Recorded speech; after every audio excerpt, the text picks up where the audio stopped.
그럼 2주의 댓글 코너 들어가겠습니다. 유튜브 조현상님이 남겨주셨습니다.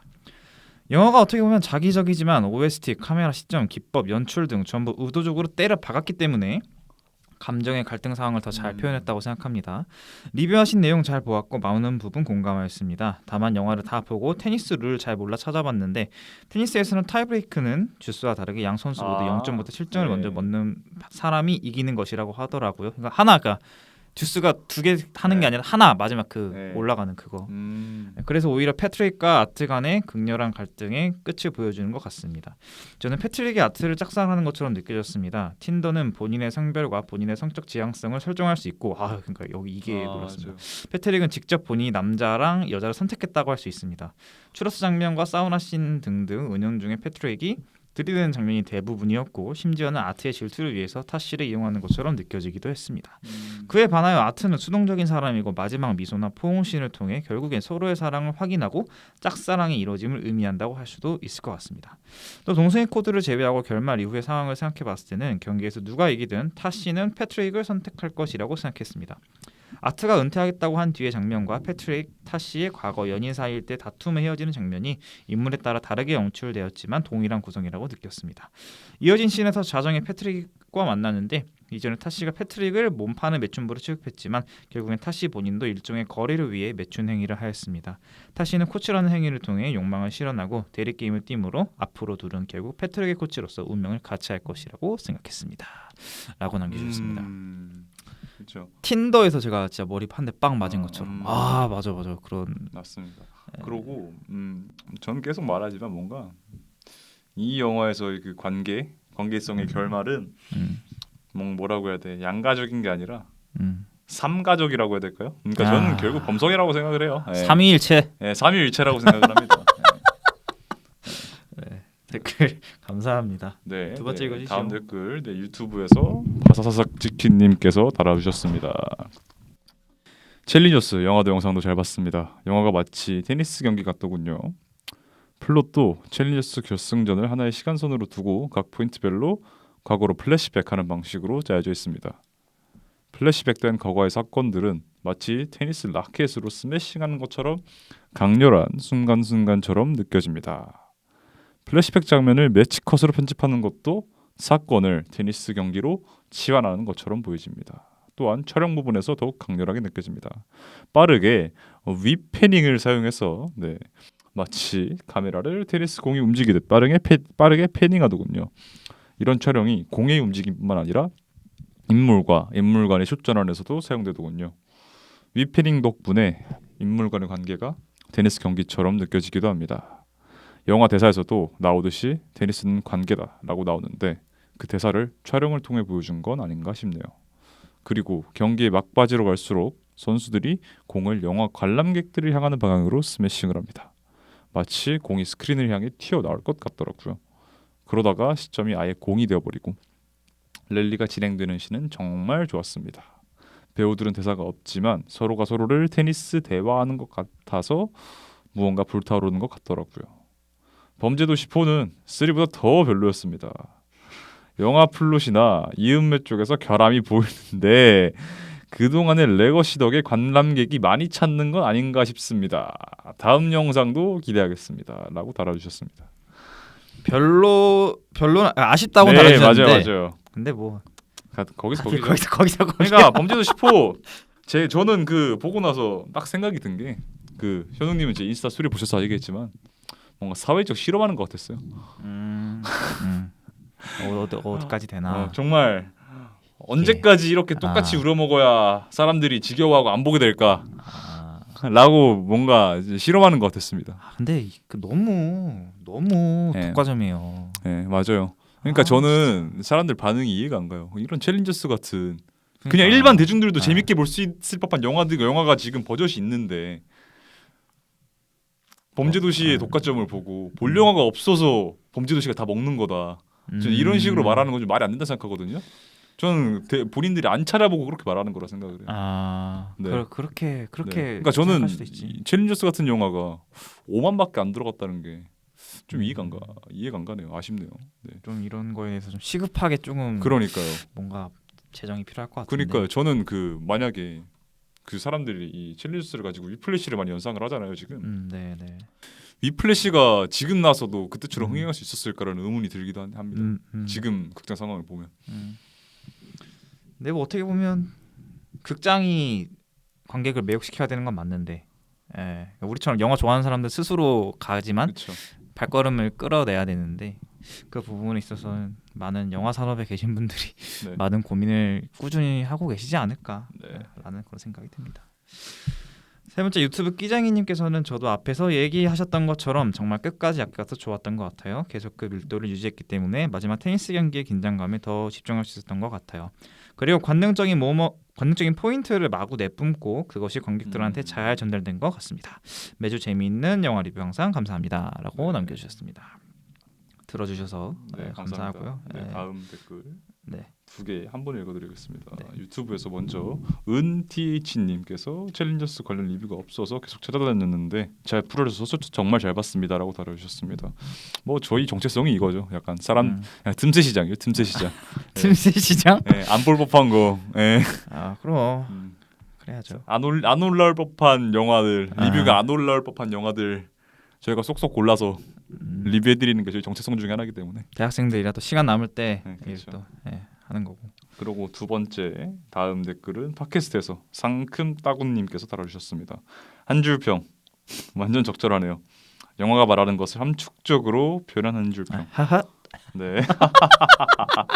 스포츠와 치정, 자극적이고 센 소재로 범벅이 된 영화라 재미가 넘쳤습니다. 하나하나 세심하게 짚어주셔서 잘 들었어요. 라고 달아주셨습니다. 요약 정리보다는 다 푸는 거 선호합니다. 뭐 요약 정리 할 수 있겠죠. 네. 5분, 10분 할 수 그렇죠. 있지만 다 풀어야죠. 그렇죠. 영화니까 그렇죠. 다 풀어야죠. 네. 그러니까 이게 약간 그런 게 있어요. 약간 뭐 어떤 하나의 분야에 뭔가 애정이 생기면은 점점 이게 말이 길어지잖아요. 약간 그런 거랑 비슷하다고 봅니다. 막 리뷰 같은 걸 쓸 때도 처음에는 한 줄 평으로 쓰다가 나중에 점점 길어져서 막 천재 2천재 넘어가고 그럼요. 네, 그런 거라고 말씀드릴 수 있겠어요. 논문 깊게 쓰듯이 네. 그런 식으로 해야죠. 그렇죠. 전주국제영화제 이야기를 해야 될 것 같습니다. 뭐 네. 메이저 톤으로 힘을 낼 시간이 전주국제영화제 대상을 받았다고 하는데요. 네.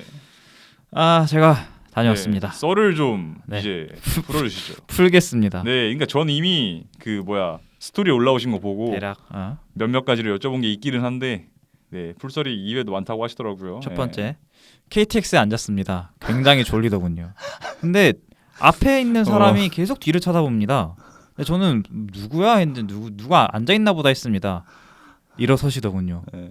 하성국님이 앉아 계셨습니다. 와 같은 칸에 앉아 있었어요. 네. 제가 그러니까 솔직히 저는 그런 거 잘 못해요. 인사하고 네. 막 그래 못하니까 그 사람이 날 아는 것도 아닌데 네, 그렇죠. 둘이 안면도 없는데 그래서 와 대박 하면서 앉아 있었고 옆에 여성분이 앉아 계셔서 뭐 그분이 뭐 여자친구신지 아닌지는 모르겠지만 어쨌든 KTX에 흰색 옷하고 네. 청바지를 입고 오셨는데 그 레드카펫 섰을 때도 다른 옷을 또 네. 입고 나오시는 모습을 보고 하성국님이 그래서 홍상수 감독 영화가 나오는 것도 아닌데 왜 나오죠 했는데 미망이라는 영화에 나오시는 것 같더라고요. 그래요? 네. 그래서 아마 이번에 참석하셨던 걸로 알고 네. 있고요. 뭐 하성우님 얘기 나왔으니까 얘기를 하자면은 지금 또 올라왔더라고요.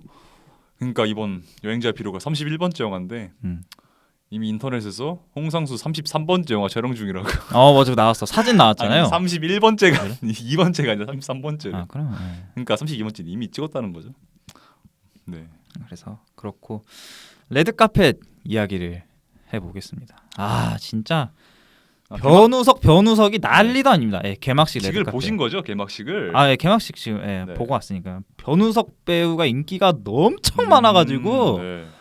우와 난리도 아니었습니다. 저는 또 그 보면서 저는 진짜 완전 가까이서 봤거든요. 네. 그 안에 건물로 들어가는 전 건물 안에 있었어가지고 네. 그래서 공승현 배우를 실제로도 제가 봤었죠. 혼자 사는 사람들 그 영화. 거기서 영화 좋았죠. 그 GV 할 때도 직접 보고 네.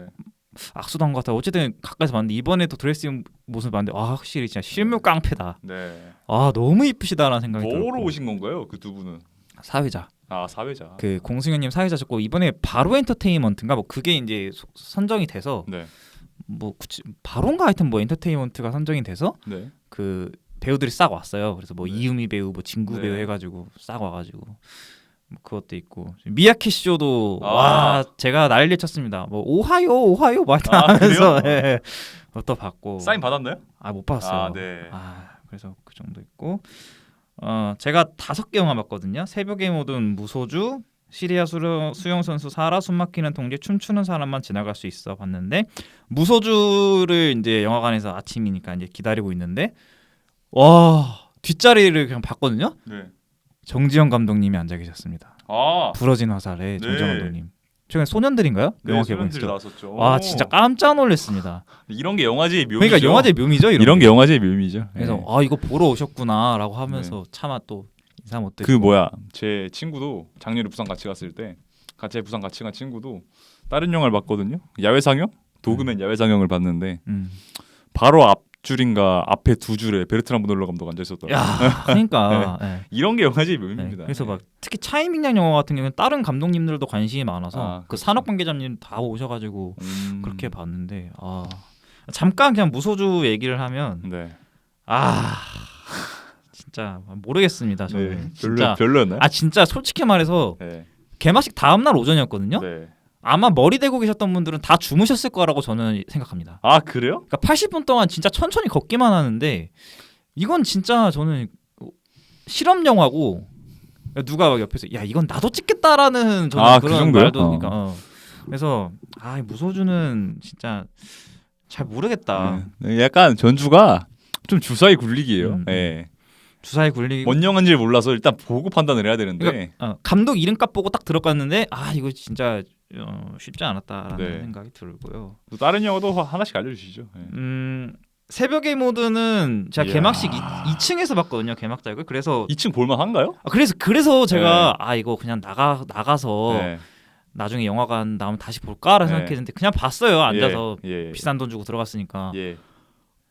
저는 올해 탑3 안에 들어갑니다. 와우. 까지 본 것 중에. 이 얘기 저한테 하셨고요. 그러면 네. 그 한 편만으로도 전주가 가치가 있었다는 저는 건가요? 충분했습니다. 정말 깜짝 놀랐습니다. 네. 너의 눈을 들여다보면도 솔직히 그렇게 막 재밌는 편은 저한테는 아니었는데 네. 이번 영화는 진짜 빛 활용이 예술입니다. 오. 괜히 새벽의 모든이 아닌 것 같아요. 그렇죠. 전주 새벽. 끝나고 나서 한 여름쯤에 개봉한다고 들었는데 한 번 더 보실 진짜. 생각이실 정도로 좋은 건가요? 이거 수요일날 개봉하면 이걸 리뷰해야 될 것 같은데요. 그런가요? 정말 오. 상당한 그 시네마의 자극을 느꼈어요. 이야. 저는 개인적으로 그렇습니다. 오. 그 정도였고 네. 나머지 영화들은 글쎄 잘 모르겠다. 아, 숨막히는 통제가 조금 인상 깊고 중국의 네. 그 감시하는 뭐 그런 네. 다큐인가요? 다큐멘터리인데 약간 왕빙 느낌인 건가? 아니 그거보다는 사회 고발에 가까워. 사회 고발에 대한 느낌. 근데 숨막히는 통제가 좀 괜찮고 뭐 수영 선수 사라나 춤추는 사람만 지나갈 수 있어는 그렇게 막 와닿지는 않았던 것 같고 길거리 연예인들이 정말 많이 일어나셨습니다. 안우팜도 받고 네. 최동문 배우님 아예 그냥 카페 그냥 앉아 있어요. 그래요? 그 창문 보면서 네. 그래서 깜짝 놀랐고 네. 김수혁 배우도 심사위원 이번에 하실 거예요. 그래가지고 그래요? 그냥 너무나도 수수하게 화장 안 한 맞습니다. 얼굴로 진짜 수사하게 다니시죠 평소에. 화장 안 한 얼굴로 그냥 걸어다니시니까 사람들이 생각보다 모르더라고요. 저도 그 말씀 드렸었잖아요. 그 애무시네마에서 공민정님이랑 김세병님 맞섰다고. 차라리 그거는 촬영하는 거니까 네. 표라도 나지. 네. 그냥 아무것도 안 하고 그냥 옷 하나 입고 그냥 걸어다니니까 사람들이 생각보다 모르더라. 네. 그리고 그렇게 감독들을 찾아보려고 눈을 돌리고 다녔는데 감독은 한 명도 못 봤다. 차이밍은 못 봤네. 못 봤어요. 네. 그래서 길에서 마주쳤으면 무조건 네, 제가 인터넷을 돌아다녀 보니까 미야케슈랑 차이밍 양이 되게 전주에서 열일했다고 들었거든요. 되게 여러 군데 돌아다녔다고 들었는데. 근데 못 봤어. 네. 그게 아쉬웠다. 아니 차이밍 양이 뭐라고 해야 돼? 야마가 대단한 것 같아요. 정말 2000년대까지 그렇게 좋은 영화들을 많이 만들었는데. 용문객잔 그거. 그렇죠. 애정만세도 그렇고 하류도 그렇고 좋은 영화 많이 만들었는데 거기서 갑자기 한창 필모그를 비워갈 때 무슨 이런 몇십 년짜리 프로젝트를 이런 말도 안 되는 실험 영화로 채워나갈 생각을 했다는 게 진짜 범상한 사람은 아닌 것 같다라는 게 느껴집니다. 사실 이번에 스포트라이트가 어떻게 보면 차이밍 양이나 미야키 쇼로 갔어야 되는데 네. 변우석으로 다 가버려서 그런가요? 난리도 아니었어요. 네. 변우석 배우 때문에. 대략 이렇게 전주국제영화제 얘기를 해봤고요. 2주의 영화는 악마와의 토크쇼입니다. 네. 정말 많은 생각보다 많은 그 영화 좋아하시는 분들이 관심을 가졌고 네. 실제로도 영화 재밌다라는 평도 많았고 왜냐하면 작년 부천에서 평이 워낙 좋았어요. 네. 프리미어 네. 상영으로 깠으니까. 근데 이 영화를 보고 나니까 들었던 생각은 야 이거 뭐 어떻게 해야 표현해야 될까? 네. 특히 후반부는 야 뭐야 이거라는 생각이 들었던. 네. 그러니까 그쵸. 공통적으로 사람들이 말하는 게 후반부가 좀 아쉬웠다. 라고 말을 하죠. 저도 그랬고요. 이 영화는 뭐라고 해야 될까? 솔직히 말하면 어려워요. 재밌긴 하거든요. 그러니까 추천해요. 음. 좋은 영화인데 그 정도 호들갑은 아니지 않나. 빨려는 들어가는데 네. 영화관 싹 나오니까 그냥 싹 뭔가 잊혀져 버린 느낌이 좀 들었어요. 맞아요. 진짜 최면에 빠진 건가? 그러니까 라는 생각도 들고. 그리고 이 영화는 뭔가 오컬트라고 하긴 좀 애매한 게 뭐냐면은 이 영화는 일단 무섭다기보다는 그냥 짜임새가 좋은 잘 만든 영화라고 말하는 게 나을 것 같아요. 골 때리는 후반부 네. 골 때리는 그렇게 막 공포 소구가 그렇게까지 저희 강하진 신경을 않아요. 자극하진 네. 않아요. 예. 네. 그 배에서 그 찢어져서 그거 말고는 네. 그렇지 않나 싶어요. 그리고 아까 말씀하신 대로 전 중반부에 비해서 후반부가 좀 구립니다. 네. 구리다고 볼 수도 있겠고 네. 완전 그냥 다 완전 예상치 못한 흐름으로 가다 보니까 네. 그렇게 볼 수도 있겠고 평점 까면 저는 7점 드립니다. 저도 7점. 네. 네, 그 이상은 그 이상은 좀 조금, 이런 글쎄, 라는 느낌입니다. 생각이 들었고요. 영화 들어가면 콜린 케언즈, 그다음에 카메론 케언즈 호주 출신의 형제 감독이 이 영화를 만들었습니다. 보자마자 전 당연히 그냥 네, 톡투미. 톡투미 호주 영화기도 하고 형제 감독이 만들기도 했고 라는 생각이 들었고 말씀해 주신 것처럼 2023년에 부천영화제에서 호평을 네. 받으면서 이 영화 인기를 끌었고요. 찬란에서 이 영화를 아유. 열었는데 지금 15일에 냉골딘 돼 있고요. 와우. 존 오브 인트레스트가 6월 5일에 와우. 배치가 됐어요. 네. 드디어 아니 전주에서 틀지 왜 안 틀었을까? 제 말이요. 라는 그렇게 네. 6월 5일에 배치가 되면서 또 기다리고 있고요. 영화 첫 장면 들어가면 텔레비전 나오고 1970년대 뭔가 정신없는 그 미국 사회를 표현하는 것 같았습니다. 그래서 텔레비전이 이제 거실로 안 좋은 소식을 전하고도 있지만 또 한편으로는 또 위로가 되는 그런 토크쇼가 있다라는 식으로 이제 설명이 되었는데요. 맞습니다. 그러고 이게 70년대 미국 사회를 지금 말씀을 하셨잖아요. 제가 지금 졸업 논문 쓴다고 말씀드리지 않았습니까? 네네. 제 졸업 논문 주제가 제가 제일 좋아하는 영화 감독 중에 하나가 그때 인생 영화 소개할 때도 말씀드렸지만 팔마. 브랜드 팔마를 제일 좋아합니다. 거의. 네. 거의 뭐 타란티노, 크로넨버그 같은 감독과 함께 거의 제일 좋아하는 감독인데 제가 지금 이 팔마 감독의 정치성과 관련된 주제로 논문을 쓰고 있어요. 복잡하군요. 네, 정치성과 관련된 주제로 논문을 쓰고 있는데 아실 분들은 아시겠지만 이 미국 사회가 60년대, 70년대 이때 되게 정치적인 사건 사고가 많았단 말이죠. 베트남 전쟁 그런 거. 네, 일단 베트남 전쟁이 있고 아. 60년대, 70년대면은 닉슨 대통령이 재임하던 시절이에요. 그럼 자연스럽게 워터게이트가 생각날 수밖에 없고 거기다가 또 제가 말씀드렸던 그 인생 영화였던 필사의 추적의 모티브가 된 체퍼 퀴릭 사건이라는 게 있습니다. 뭔지 아시나요? 모릅니다. 그게 뭐냐면은 테드 케네디라는 당시 유력 대통령 후보였던 사람이 차 사고가 납니다. 차 사고가 나고 그러니까 옆에 동승하던 여자가 있었는데 여자만 죽고 테드 케네디는 살아요. 네네. 근데 그 사건의 전말을 테드 케네디가 전부 은폐합니다. 그리고 테드 케네디는 2009년인가 2008년에 죽었어요. 죽고 그가 죽기 전까지 그 사건에 대한 아무 사실이 밝혀지지 않으면서 묻혀버린 건가요? 네, 그냥 뭐라고 해야 돼?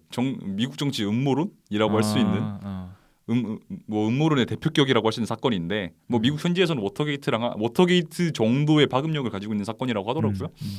뭐라고 해야 될까? 미국 사회의 불신을 가져다 주게 된 계기라고 해야 될까? 미국 사회의 불신과 불안감과 혐오감이라기보다는 불신, 불안감, 무력감, 허무함 이런 정서를 가져다게 해준 정치적인 사건들이 여러 가지가 있었는데 뭔가 이런 당시 미국 사회 분위기를 이 영화에 투영해서 바라보시면은 더 보이는 게 있지 않을까라고 생각이 듭니다. 여기서도 그로브가 음모 그거죠. 네, 음모론에 가깝다고 그렇죠. 봐야죠. 잭 델로이 역의 데이빗 다스트 네. 말치안이 등장합니다. 네. 올빼미 쇼라고 네. 하면서 뭔가 토크쇼 형식인데 네. 이게 뭐 미국에서는 뭐 더 투나잇 쇼 네. 같은 그런 쇼가 유명하고 우리나라에서는 피식쇼가 이거 벤치마킹했죠. 네. 피식쇼라고 봐야 되고 네. 그러니까 이 데이빗 다스트 말치안이 항상 우리가 아는 영화에서 조역으로 나와서 몰랐는데 생각보다 그 뭐라고 해야 돼? 짱짱한 거 많이 나왔잖아요. 네, 짱짱 많이 나왔는데 생각보다 연기력이 깔끔하고 딜리버리가 굉장히 좋더라고요. 그래서 영어를 열심히 공부하신 분이라면은 자막 안 보고도 일정 부분 알아들을 수 있을 정도로 딜리버리가 되게 좋다고 느꼈습니다. 그러고 뭐라고 해야 될까? 이 마스크는 예전부터 알고 있었는데 정말 그 뭐라고 해야 돼? 그 약간 그냥 수상해 보이는, 네, 그냥 가만히 있는데 수상해 보이는 느낌 아시죠? 약간 케빈 스페이시 같은. 네. 최고의 마스크죠. 네. 라는 생각이 들고. 네.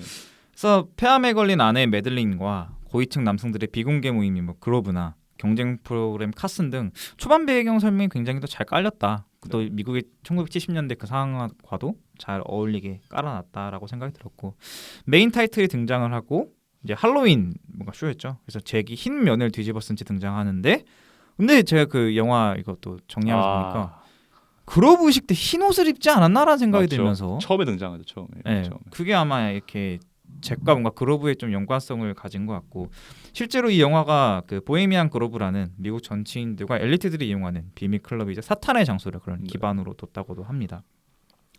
그래서 관객들한테 뭐 관객 시청자에게 올빼미 여러분이라고 하는 것도 뭔가 이게 밤에 활동하는 사람들이라고 감춰져 있는 그런 뭔가 진실이 있는 건가?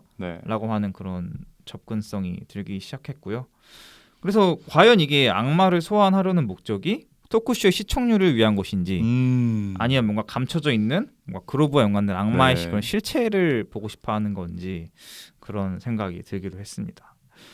그 이후로는 테레민 악기가 등장을 하는데 뭐 이런 악기가 다 있으니까 나 처음 봤어. 그니까요. 네. 테레민 악기가 등장을 했는데 이 악기가 1920년에 네. 만들어진 악기래요. 러시아 출신의 음향 물리학자이자 첼리스트인 레온 테레민이 발명했다고 하는데 그러니까 이게 손 안 대고 연주를 하는 거죠. 네. 그래서 또 이게 신디사이저의 또 근본이 됐다라는 그런 악기라고도 합니다. 네.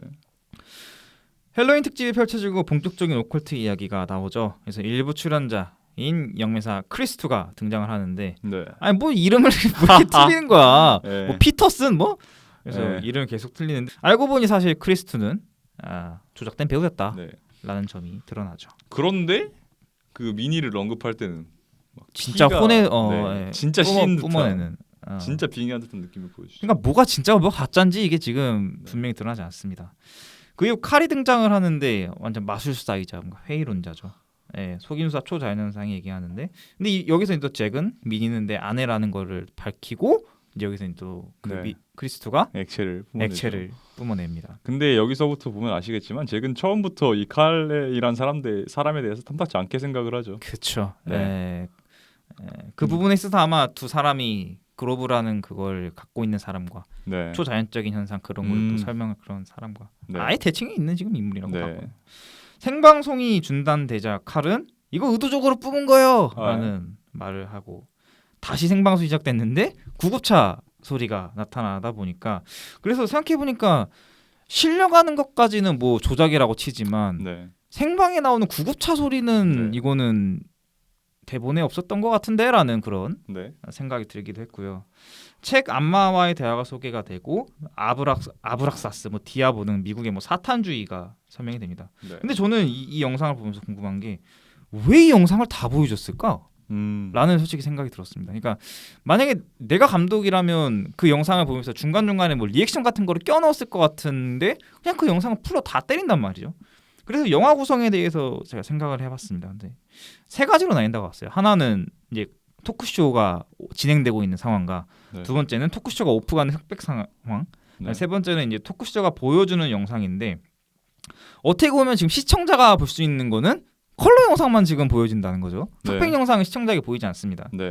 그래서 이게 그러면 지금 이 영화를 보고 있는 게 아니라 토크쇼의 시청자를 위한 영상이다라는 점을 생각을 해보면 이게 이 영상을 다 보여주는 이유는 잭 델로이의 욕망을 그대로 표현한 게 아닌가라고도 생각이 들었습니다. 네. 그러니까 그 시청률이든 그러브든 네. 감독이 이 영상을 다 보여준 이유는 잭 델로이의 욕망을 이렇게 뒤틀려서 표현을 한 거다라는 건 접근으로 보게 됐고요. 네. 그래서 이게 결국 또 보여지는 것과 감춰지는 것이라고 봤어요. 그러니까 만약 크리스투가 죽은 것을 관객들이 알았다면, 시청자가 알았다면 이 토크쇼가 지금 이렇게 정상적이란 뭐하지만 예정대로 이렇게 진행될 수가 있었던 건지, 네. 그리고 거스가 이런 사람이었어라는 무대 위에 무대 아래 모습은 아예 다르니까요. 거스의 모습은 네. 그런 지점도 보이기 시작했고, 화면상에서는 뭐 잭과 뭐 칼이 대립을 하는데 네. 화면 밖에서는 오히려 막 잭과 거스가 막 싸우고 있고 네. 스태프들 막 얼굴 두드리고 있는데 짜증내고 네. 그런 모습들이 아마 보여지는 것과 감춰지는 것을 아마 이것도 밤과 관련해서 이 그로브와 관련해서 그렇게 네. 표현하지 않았을까라는 네. 그런 구성적인 의도가 있지 않았을까라는 그런 생각을 해봤습니다. 다음 릴리와 준 교수가 등장을 하는데 네. 릴리의 해리슨 준주에 네. 대해서 말을 합니다. 네. 근데 저는 이게 그러니까 이것도 의문스러운 거죠. 그러니까 뭐 해리슨 둔주라는 게 뭐 기억 상실과 동반되는 장애라고 하는데 이거 맞는 거야? 그러니까 해리슨 둔주가 확실한 겁니까?라는 그런 생각이 들더라고. 의문이 들더라고요.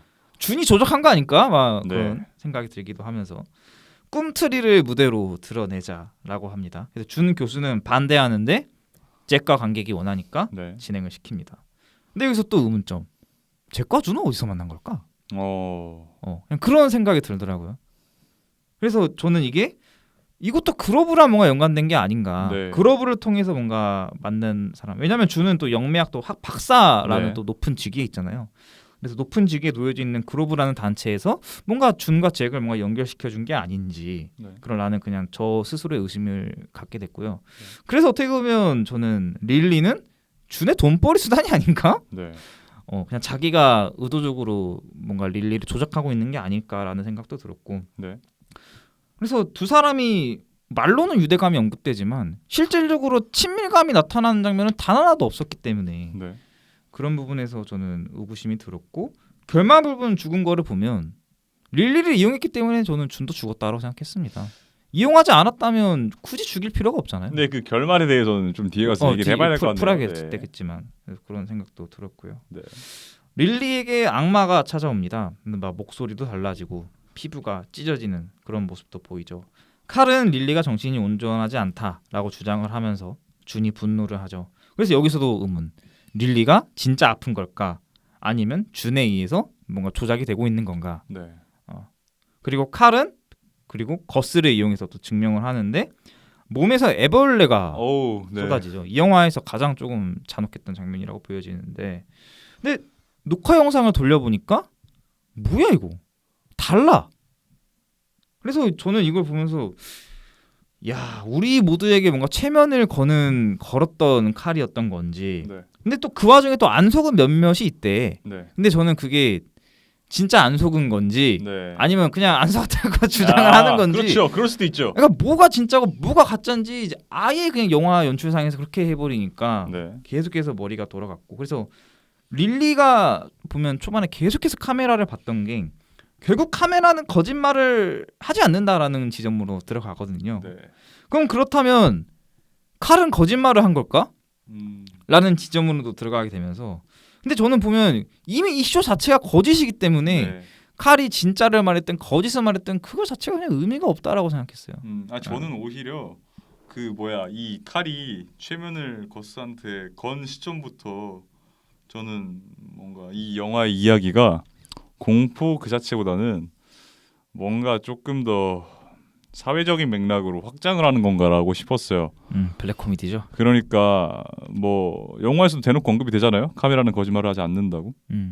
근데 이거를 뭔가 현 세대랑 연관을 지어봤을 때 현 세대에서는 막 가짜 뉴스 같은 것들도 AI를 이용해서 진짜처럼 만들고 뭐 딥페이크를 이용해가지고 이 사람이 안 했는데 한 것처럼 만들고 하잖아요. 그래서 사람들은 계속해서 이거를 믿어왔어요. 이게 당연한 거였고 진리였어요. 기계는 거짓말을 하지 않는다. 기계는 거짓말하지 않는다. 그런데 이제 이렇게 우리가 TV라는 것으로 버젓이 보고 있는데도 뭔가 우리가 진실이라고 믿었던 게 사실은 페이크고 최면이었다라는 거를 보여주는 점을 통해서 이렇게 기술 발전이 계속 고도화되고 있는 상황에서 기계는 거짓말하지 않는다. 카메라는 사실만을 보여준다. 라는 우리 신념에 대해서 다시 한번 고민해봐야 되는 계기가 아닌가라는 거를 감독이 말하려고 했던 것 같습니다. 저는. 기술의 발전도 사실이고 네. 기술로서 나타난 현상도 사실인데 네.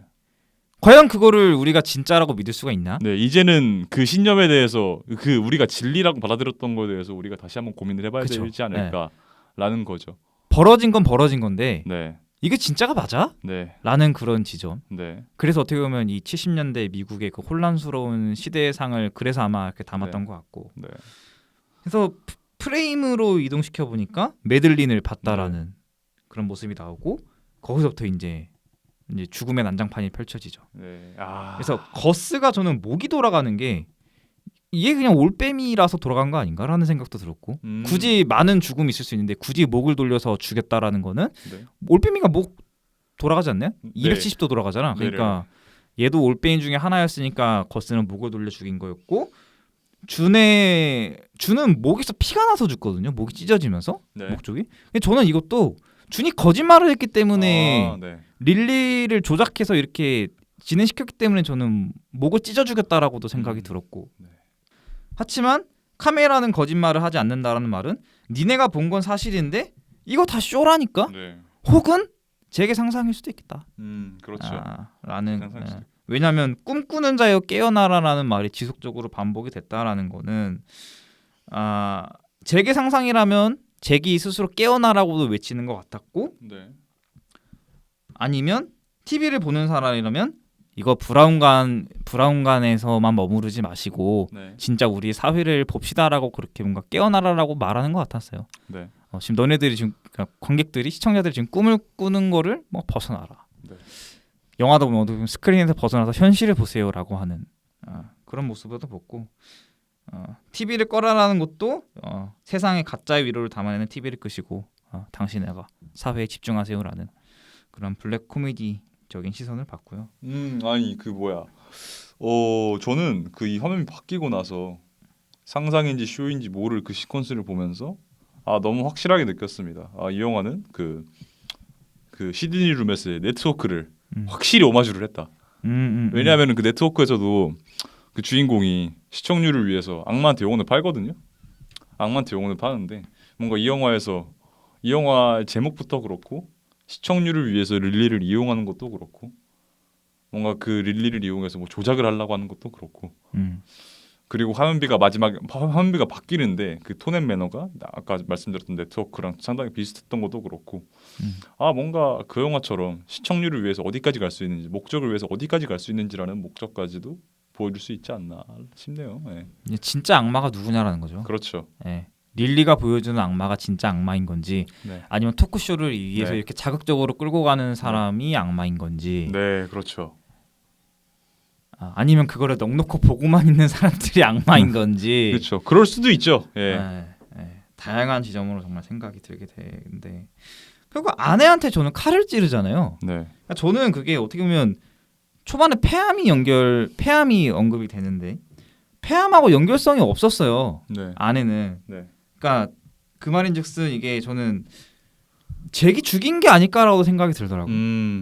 그러니까 뭔가 이게 그로브랑 연관돼서 이렇게 해서 직접 뭔가 제물로 바쳐서 그렇게 죽이게 되는 건지 아니면 혹은 잭의 아내가 담배를 폈을 수도 있지. 네. 어떻게 이렇게 확신을 갖느냐라는 거죠. 네.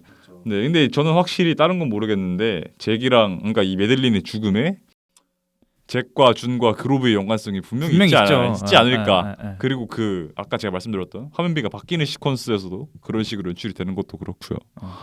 그러니까 그러니까 이 릴리가 그 소개됐던 그 영상 자체도 네. 이것도 뭐 아브락사스라는 뭐 그런 쪽에 연관도 있지만 네. 이게 그로브랑 연관이 된 그런 건 또 아닌지. 네. 그로브가 맨 위에서 그렇게 조작해서 이렇게 내려온 것도 아닐지. 뭐가 진짜고 뭐가 가짜인 건지. 네.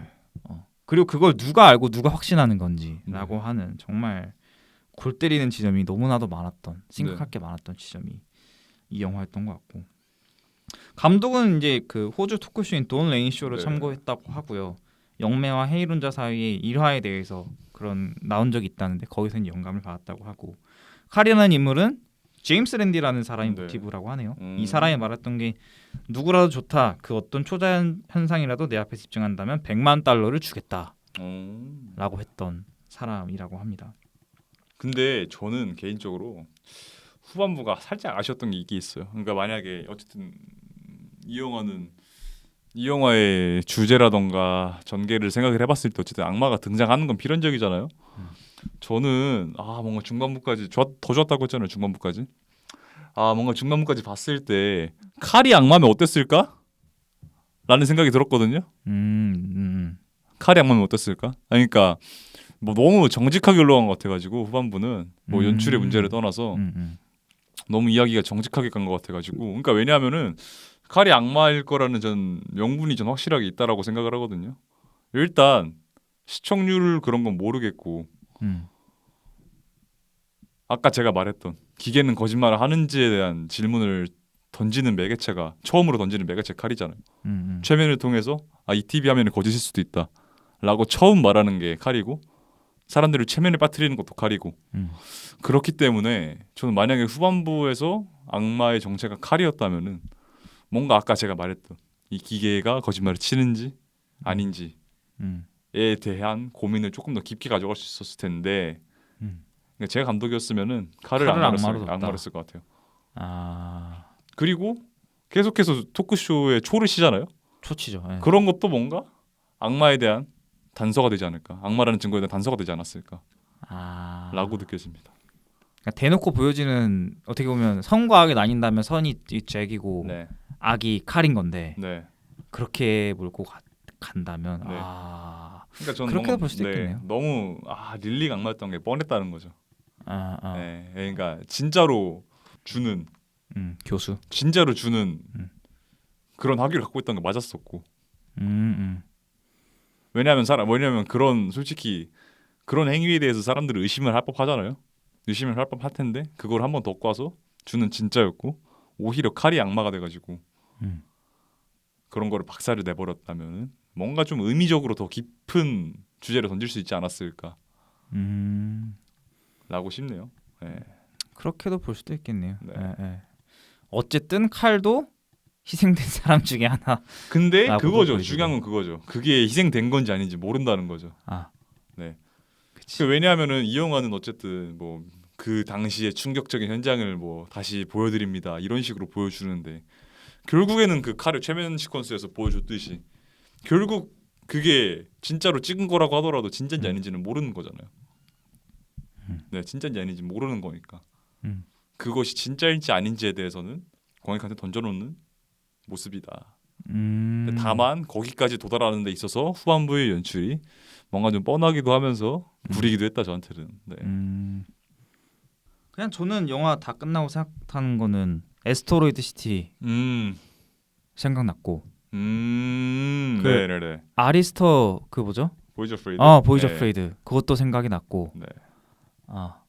쉽사리 결론 지을 수 없고 사람마다 보는 건 다르고 근데 어쨌든 뭔가 진짜와 가짜를 계속해서 구분해서 나누려는 듯한 모습은 꾸준하게 보였고 우리의 삶은 진실한 건지에 대한 그런 접근도 해봤던 그런 영화였던 것 같고 올해 한정으로는 지금까지 최고의 오컬트는 맞지 않나라는 생각도 들고요. 그렇죠. 오컬트가 많이 나오는 장르는 아니니까. 그러니까 뭐 상업적으로 보면 파묘도 있는데 오멘 있었잖아요. 오멘보다는 재밌었어요. 저는. 그렇죠.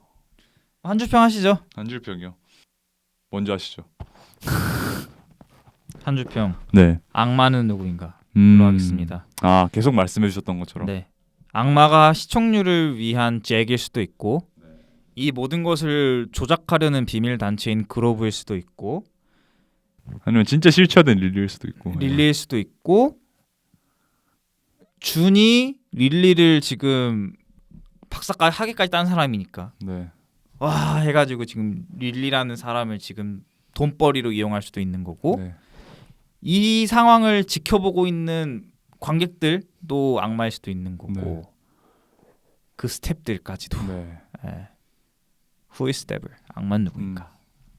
저는 이렇게 말을 하겠습니다.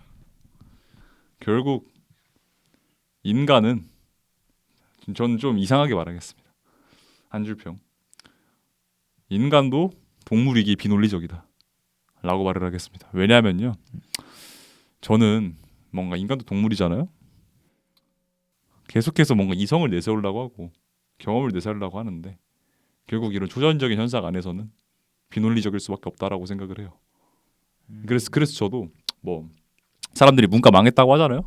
저도 현 세대는 그렇게 생각해요. 지금 문과 망했는데, 근데 저는 문과는 죽을 수가 없는 이유가 인간은 비논리적이기 때문이라고 생각을 하거든요. 그러니까 아무리 이성적인 척하지만 정서적으로 궁지에 몰리면은 비논리를 찾을 수밖에 없어요. 인간은. 그렇죠. 왜냐하면 동물이니까. 그렇죠. 만약에 인간이 완벽하게 이성적인 개체였다면은 종교 같은 게 필요가 없죠. 필요가 없죠. 그렇죠. 사람들이 종교를 찾는 것도 결국에는 정신적으로 의지를 하기 위해서 의지를 할 무언가가 필요하기 때문에 종교가 아직까지도 살아남아 있는 건데, 그래서 이거를 제가 말하는 이런 인간은 비논리적이다라는 걸 영화에 살펴보면은 결국에 기계라는 것은 인간 이성의 산물이잖아요. 인간 이성의 산물인데 인간 이성의 산물이고 절대 이것은 거짓말치지 않는다라는 신념이 박혀 있는데 결국 이 인간 이성의 결정체라고 해야 되죠. 기계는 이 인간 이성의 결정체 또한 믿을 수 없게 될 수도 있다라는 거를 이 영화가 보여주는 것 같았습니다. 그러니까 참 이상해요. 그러니까 네. 높은 학위를 갖고 있는 사람들이 네, 어떻게 보면 가장 논리적이라고 볼 수 있는 사람들이 네. 지금 이렇게 비공개 사이비식거리를 그렇죠, 하고 있다라는 것도 그렇죠. 야, 참 모르겠어요. 이 사회를 네, 어째 봐야 되노? 네, 라는 그냥 생각. 근데 굉장히 찝찝하네요. 그렇죠. 네. 좀 찝찝한 영화긴 해요. 네. 네. 그러니까 뭐라고 해야 될까? 제가 아까 말씀드렸던 70년대 미국 말씀드렸잖아요. 이 70년대 미국 영화들이 70년대 미국 영화거나 이 시기 미국을 배경으로 한 영화들이 이런 찝찝한 게 많습니다. 예. 뭐 대표적으로 택시 드라이버도 그렇잖아요. 네. 2주가 밀렸죠. 네. 본 영화 털어야죠. 네. 뭐 보셨나요? 전주 빼고. 스턴트맨부터 갈까요? 스턴트맨. 아, 예. 스턴트맨 저는 진짜 너무나도 웃고 너무나도 울었던 저 개인적으로 B급 코드가 또 이렇게 잘 맞을 수가 없다라는 생각도 들었고, 그렇죠. 야 정말 데이빌 레이치 뭔가 좀 인생을 뭔가 본 듯한 그런 느낌이 그렇죠. 들었다. 네, 브래드 피트 스턴트맨이었으니까. 네. 네. 야 진짜 전 너무 재밌게 봤습니다. 너무 재밌게 봤어요. 그렇죠. 저도 뭐라고 해야 될까? 데이빗 레이치가 생각보다 이 뭐라고 해야 돼? 메타 인지적인 영화들을 많이 만든다라는 생각을 했어요. 이걸 보면서. 그러니까 단순히 스턴트맨은 자신의 인생이 투영된 영화라고도 말을 할 수는 있겠지만 조금 더 학구적으로 생각을 해본다면 메타적인 영화잖아요. 결국 뭐 관객들로 하여금 계속해서 이거는 영화라고 계속해서 인지를 하게 만드는 그런 영화인데, 전작 블랙 트레인도 제가 아까 저번에 말씀드렸지만 결국에 기차라는 소재는 영화 그 자체로 해석될 수밖에 없는 소재잖아요. 왜냐하면 최초의 영화가 열차를 그린 영화니까.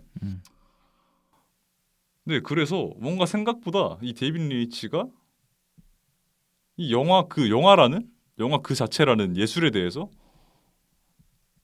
뭔가 깊은 야망을 가지고 있구나 라는 생각이 들었습니다. 그러니까 저는 블랙 트레인도 뭔가 단순한 액션물, B급 코드, 뭐 아페니즘적인 그런 거를 떠나서 뭔가 브래드 피트가 향하는 여정이 블랙 트레인에서 브래드 피트가 향하는 여정 같은 것들이 결국에는 자신이 원하는 궁극적인 영화를 찾아 나서는 여정이라고 생각을 할 수도 있거든요.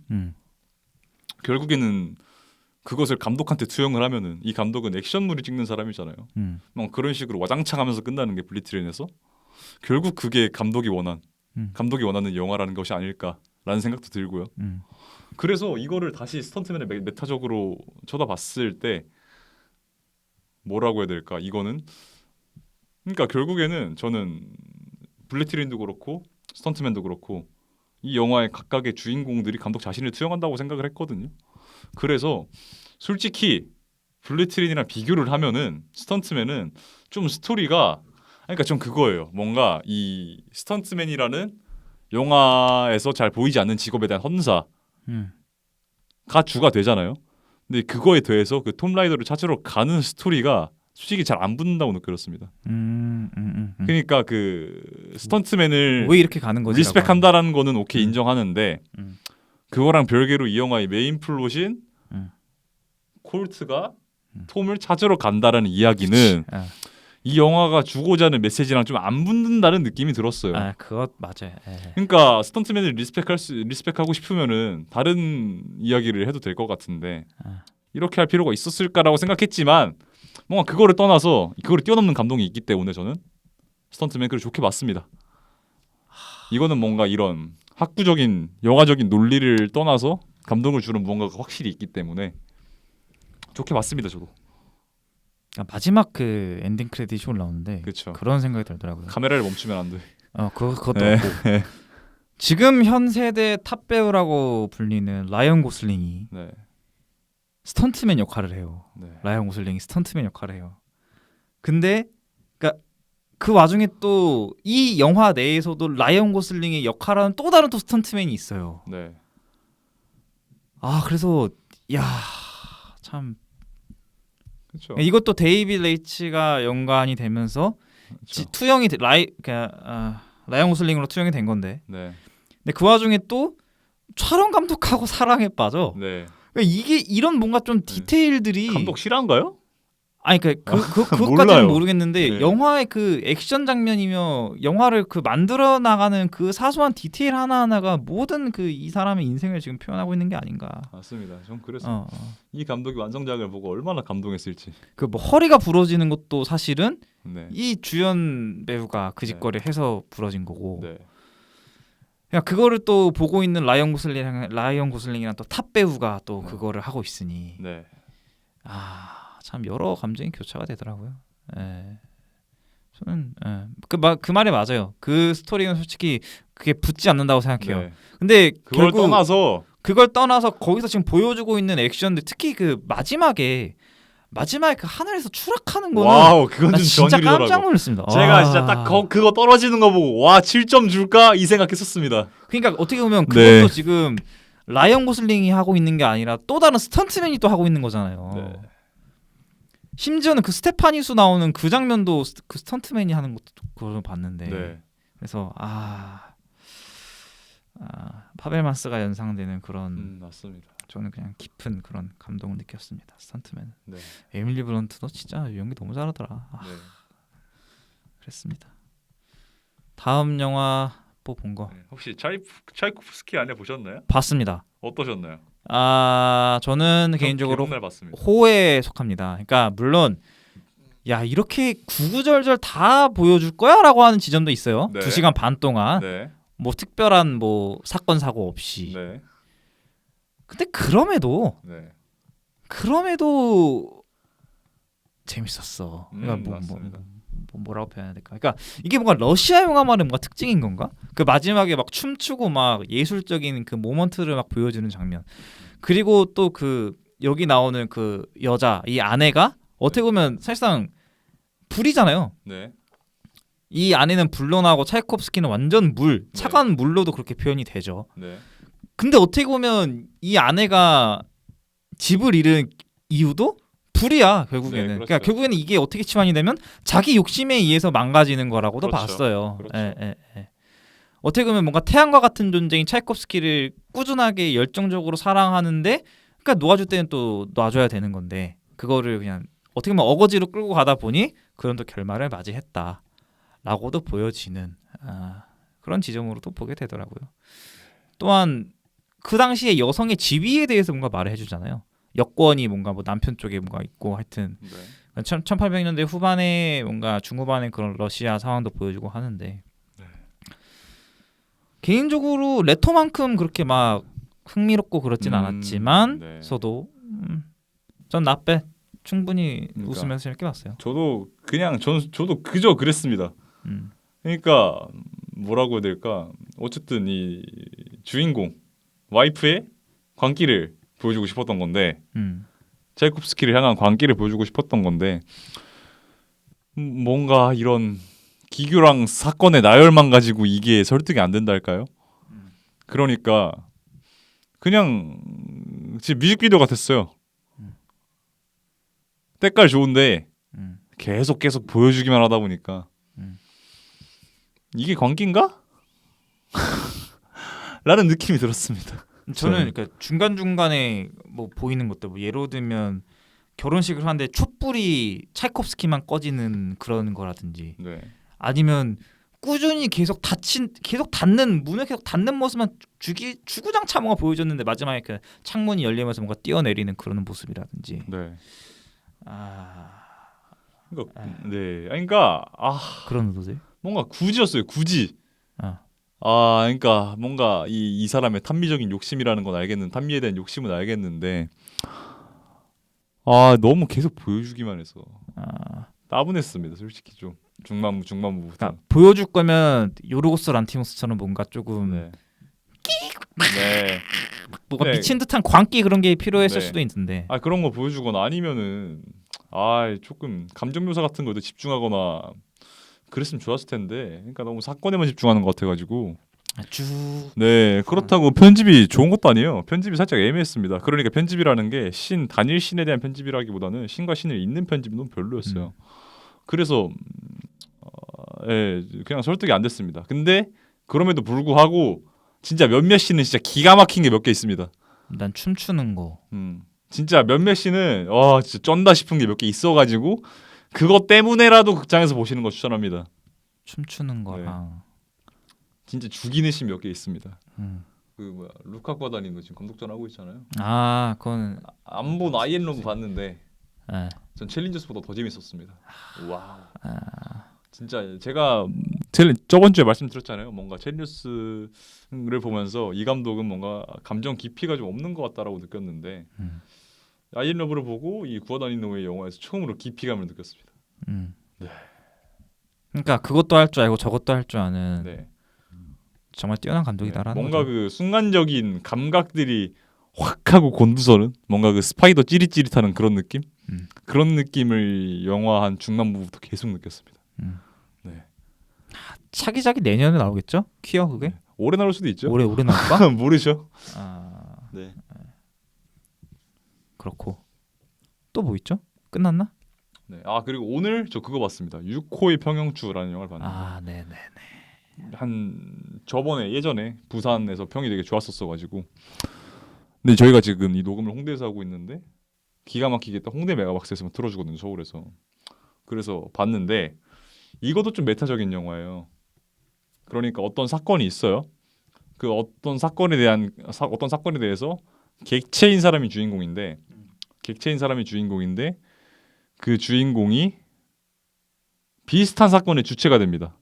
비슷한 사건의 주체가 되면서 이 객체가 무언가에 대해서 객체가 주체로 위치가 바뀌었을 때 벌어지는 심경 변화 같은 걸 그린 영화다라고 말씀을 드릴 수가 있겠어요. 근데 이 소재 자체는 좋고 깔끔한데 좀 평범하게 느꼈습니다. 저한테 평범했습니다. 그러니까 나쁜 영화는 아니에요. 볼만합니다. 그 8,000원이에요. 8,000원 시네마켓슬은 8,000원 내고 충분히 볼만한 영화다. 좋네 8,000원. 네.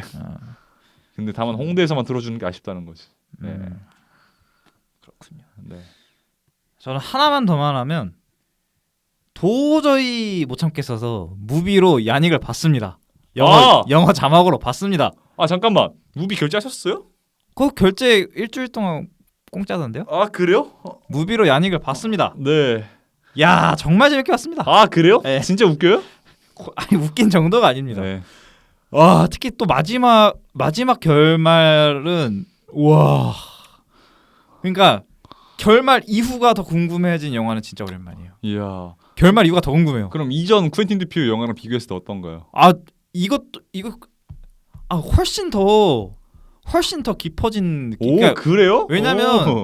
왜냐면 퀸틴 드퓨 영화는 그냥 뭔가 좀 질러놓는 느낌이 강하잖아요. 그렇죠. 질러놓고 저질러놓고 수습하는 느낌이죠. 저질러놓고 그냥 어거지로 막 수습하는 느낌인데 이거는요 연극을 무대로 그쵸. 하다 보니까 예술과 연극 그런 얘기를 한단 말이에요. 네.